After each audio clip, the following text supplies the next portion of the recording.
back here, main event with Uncle Lou. We just got done having some fun NFL talk with the Hall of Fame game tonight and giving some insight on some teams and kind of how to look at them here through the preseason, like the Niners, for instance. So if you're just joining us now, go back and watch that segment as well. Hey, last week the UFC was at Belgrade there in Serbia. It was a morning UFC fight, which I just can't get enough of here as well. Agree. Couple questions for you on this fight as well. In the main card, your buddy Sipo here against Urbina. Sipo was a big favorite going into this fight. I don't know what it closed at, but I know at one point he was minus 300 or something of that range going into that fight. Man, he lost that fight. First round, 1 minute, 1 second into it, a KO by Urbina here in this fight.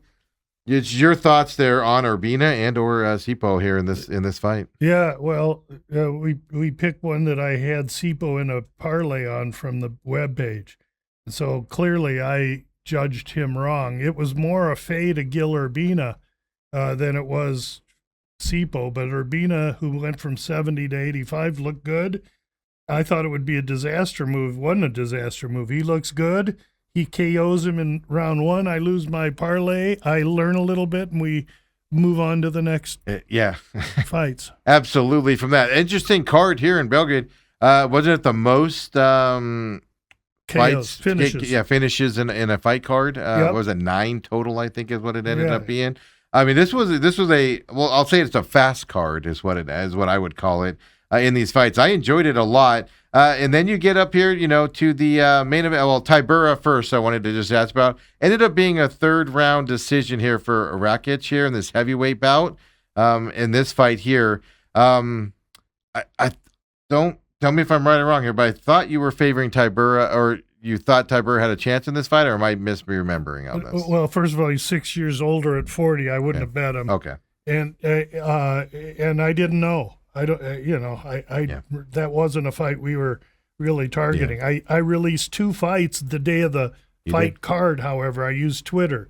One was on the undercard, Oban Elliott against Michael Oliveira for a half a unit, and Michael Oliveira put out a nice precision straight jab and dropped my kid. That was the end of that fight. Quickly, so we lose a half a unit there really quick, and then the other one was this kid Valentin that was taking on the Serbian Todorovic. He's actually from Montenegro. And we had to pay $150 or so for him, but we used a whole unit on him, and he won quite easily. Submission. Yeah. That one I liked all week long. I was just kind of keeping quiet because the money was coming in on Todorovic the whole time, which seemed odd to me, but it is what it is, and we squeaked that one out. So those were fun. Yeah, and I was asking about the Tybura one because for some reason I wrote down Tybura on my notes from last week when you talked, but I of course didn't go back and listen. But my big thing on that was, unanimous decision here in that heavyweight. And the Rakic ended up being like a 400, and I might be confusing that with he was a big favorite that. And I might be confusing that with the Oliveira where you put that out on Twitter. I had Oliveira in that fight. I had his number to finish. It was a better number than the minus 380. Yeah. Then I saw your one, and I was like, I'll throw 5 on Elliott off of Lou, because if that hits, then obviously I'm making up anything I would have lost on the other side. I started playing that. That's where I first played it that way in my thought process that you, of course, have taught me here, Lou, as well. Well, the next time you do that, you take the favorite to win, but you take the underdog plus the 3.5. Yeah. You hope the favorite wins a close decision, because then your favorite wins and your 3.5 wins. So that might be what I'm confusing Tybura with. But Navajo Sterling, short fight short call up for him in this fight. And man, did he walk in there and just, in my opinion, dominated that thing. Very impressive. Very impressive. More impressive because it was short timing, or more impressive that he had to travel across the world to Serbia? What was most impressive about Sterling's performance? That he knocked Blachowicz out in one round. Yeah, 256 into that round as well. Then you got the main event. No, wait, you're missing a fight. Oh, I am. Well, which one am I missing? This UFC fight. He can't wait to start with the most embarrassing fight I've released in 5 weeks. Yeah. But yet the best fight that I've released, the one you nailed in 5 weeks, is Musayev against Ludovic Klein, and the world was on Ludovic Klein. Klein went from minus 130 to minus 265. So we took our boy Musayev not only plus 2.25, we took him plus 465 inside the distance, and we took him plus the 3.5 minus 110. So that was a windfall on Mr. Musayev. And I'll tell you something, you can't be stubborn when you're doing this. And the week before, I had taken Mike Davis and just laid a ostrich egg. It was such a terrible fight. And that's what this was completely set up to be. The world, every handicapper I know was on this other kid, Klein, who I just didn't see as viable, especially given Musayev's size. Well, even a blind squirrel finds an acorn once in a while. I get one right, and it gives you confidence that you should keep on the path of what you're doing. When I tell young handicappers, do your own work, no matter how bright the day is or dark the night is, just keep doing your own work and trust your own process, and you're going to end up in the long run good. And it is funny, as I was going back through my notes last night and organizing this for your section, I completely left that fight off. And I even went with your bet on that. He had Sipo right at the front, though, with the living colors. Sipo, let's talk about him. I had that since the fight happened. I was like, I'll talk to him about that. Yeah. So that's why I'm laughing so hard while you're talking. Hey, thank God I use him in a parlay. Cost me a unit. Because what is he, minus 4 units or something? What do you? I'm not that stupid. But that wasn't. I love when you nail those ones against everybody. It is impressive to sit there and watch and see it happen out there. More. I mean, if I could use about 2 of those every card and just be so dominant that everybody would bow to me. But I've never been that good. I want to be, but I just never been able to do it. Yeah, you've had a couple that I've gotten this year with you where you were plus, plus 400, something like that. And when you bet dogs like I do, you go 42%, 43.4%. You're going to have a great year. Yeah. The last fight here as well that, there we go. Now I'll let you get to the Well, now I got to give you credit for this one as well, because you said stay away from Rodriguez on this one. You talked about and that was the whole lead up to this fight was his 8 months in the Mexican prison and how he was training in there. And I'm watching that going, there's no way, even with what he did in the Mexican prison, I was like, there's no way he's prepared and in that type of fight shape watching that. Round 1, 30 seconds. My question more on this is Medic here going in there, just doing his business, not messing around on it. Obviously from Serbia, home country, wanted the fight there. He is a guy that is to watch in the UFC. They think highly of him. Obviously, it doesn't change anybody's opinion of him, but do you expect him to maybe get a bigger fight coming up here because of this performance, or is it he's just going to continue along the same path? No, he's barking for better fights, he won a main event, and so they're going to step him up next time. And depending on the circumstances, he's an absolute fade. Perfect. That's what I was asking about. Okay, you learned nothing from that fight, going in there and just destroying Rodriguez in that nothing. 30 seconds. Everything solved its purpose. The UFC got what it wanted, a spectacular finish in short time in Serbia where they're trying to grow. They got momentum for the younger guy against a 39-year-old guy they don't really like. And when we get to this week's main event, it's somewhat similar. A young guy against an old guy they'd love to see have to retire eventually. Okay. And so Medic goes away with all this recency. Everyone thinks he's a world beater. Let's see who they give him next, where it is, and we'll talk then. Yeah, perfect. That was okay. Answer the question. That's why I asked those hard-hitting questions there to kind of get that side. This week, we're back at the Apex in Las Vegas. 5 p.m. main card here this weekend on Saturday. You're going to start seeing these earlier start times a little bit on these Apex fights. I'm assuming it's because of college football. No, they're it's 2 p.m., right? Well, before it used to be 6 p.m. for the main card, and the last couple of weeks they've moved the Apex fights. Last couple of them, they moved them down to 5 p.m. I think that's just because there's been fewer prelim cards. That's what I mean. Lesser prelims fights have started at 2. I attributed that to football starting, and you want to get out of the main. You want to get out of the main prime time type fights. But you're right, lesser fights on these Apex cards when lately. They have a numbered event that's coming up. That's a numbered events will go as normal. Yeah, 3:30 is coming up as well. But this fight here in the Apex, normally, Lou, I look at an Apex card and I go, whatever. Couple fights on there that I noticed the fighters, and of course, before going in and watch it, kind of how I am here on these prelim fights. There's a lot of shadowed pictures in this fight for the prelims. Tell us which prelim, meaning they're additions, new fighters, something to that effect is usually what that means. Tell us in the prelims which fights we should tune into. Yeah, because this was 9 fights up until like Friday a week ago or Saturday, and they found 2. Mm-hmm. And the 2 they found are Rosas against Johns, which will be waged at 145. Both guys 135ers, but in order to make weight and get on the card, they agreed to 145. Rosas is the younger brother of Raul Rosas, who fights already in the UFC, a popular Mexican fighter, and he's the older brother, I should say. And he's going to come in from Mexico, but he's raw, but he's a sub guy. And he's going to take on Miles Johns. Miles Johns has some UFC experience, but he's lost his last 3. That fight was one of the ones they just threw together. Lines are out, and Johns is a modest favorite, but it's a watch. Minus 162, just for people to know. Yeah. Yeah.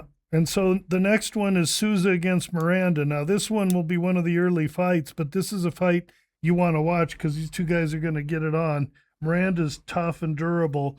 Comes in from LFA. Souza 1-0 in the UFC, beat a guy named Oki who's capable. This should be really a war with 2 power strikers. And Souza's a huge favorite, but Miranda never been finished. So I don't know if I'm going to maybe look at some points with Miranda because I believe it goes to decision, or bet it to go to decision. I'll have to shop around. Then let's go. Well, really quick, minus 305 for Souza in this. Going to your next point, because I noticed this over under on this fight's right now at 1.5. Yeah. Minus 238 to the over here as well. Right. So that was something I wanted to bring up to you, and you kind of addressed it right there. Yeah. Well, to look at. You don't take that. You take it over 2.5, or you take it to go to decision, and you get rid of that terrible number. Yeah, that's a bad number. Go ahead with the next one, Lou, on the prelims. The rest of them are really dog meat. You got a 42-year-old Darren the Damage Elkin, and the damage has already been done to him, but he's tough and willing and going to give it his all. This will be his last fight. Fighting against a guy in Cuban Devalle that's primarily a submission guy, and he lost to Jordan Levitt in his last fight. Elkins is, plus 500? Yeah, it's a big favorite. We might be playing some kind of game with Elkins. Even though he's 42, he's taller. He's got way more experience, and we've won money on Devalle before. I'm sorry, 575 right now. Yeah, might be time to take a look at the damage, and then the real main fight on the undercard is the heavyweight fight between Guilherme Pat, the Brazilian that comes in via travel, has to fight this Asplund dude. Okay. Asplund is a guy that was walking around at 3:30 and didn't have much of a life, and he got motivated, got to the gym, weighs 264 now, but his skin hangs off of him. He looks very he looks like somebody that you would want to make fun of, but I would warn you that that's the last thing you want to do with this here dude. He's a bad hombre, and he went out in his last fight against Victor Petrino. Yeah, I remember that and fight. We took him, and he got pulverized. So coming off a loss, I think he's going to be sharper and better. And Guillermo Pat is just a big, huge marble statue, and I think they're going to stand there and get it on. This should be a great fight.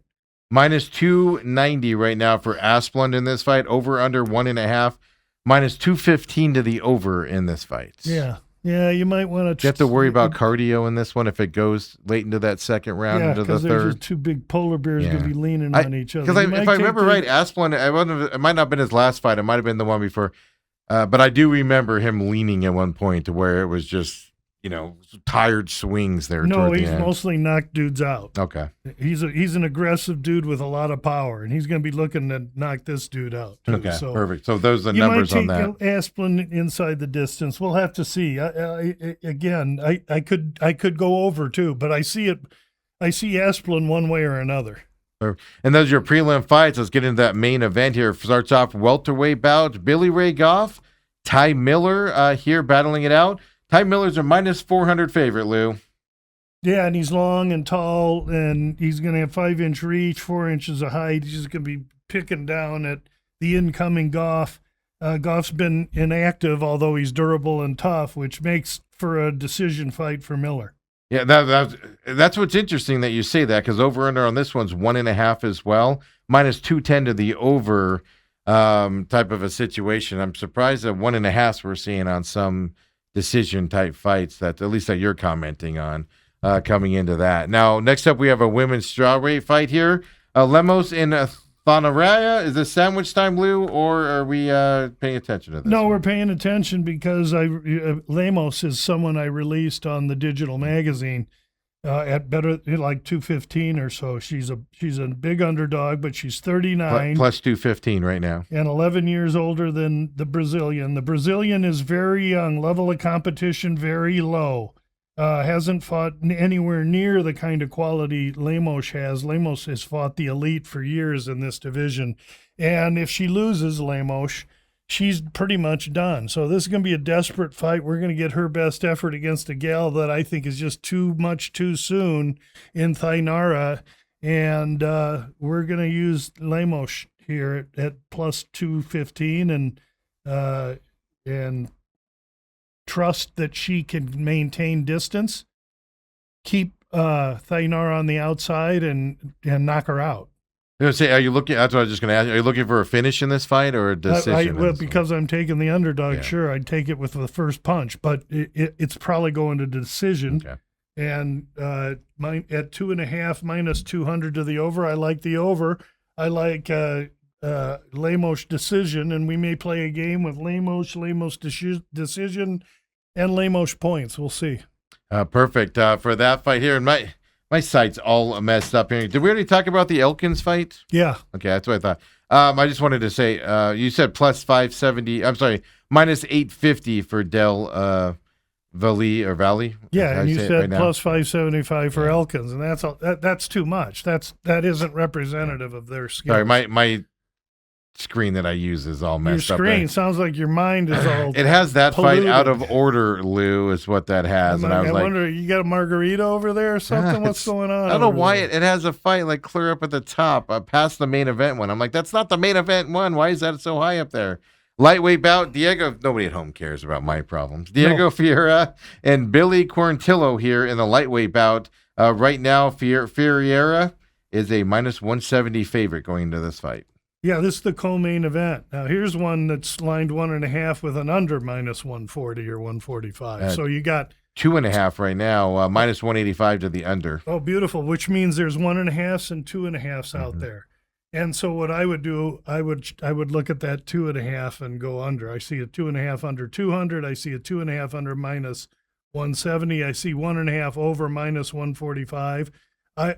Okay. That 1.5 I think is the better number, because these two dudes going to go out there and wail. This is Billy Q's first fight in about 1.5 years. He took some time off, but he's also going up from 45 to 55, and he's big, long, tall. He'll be the taller, longer man.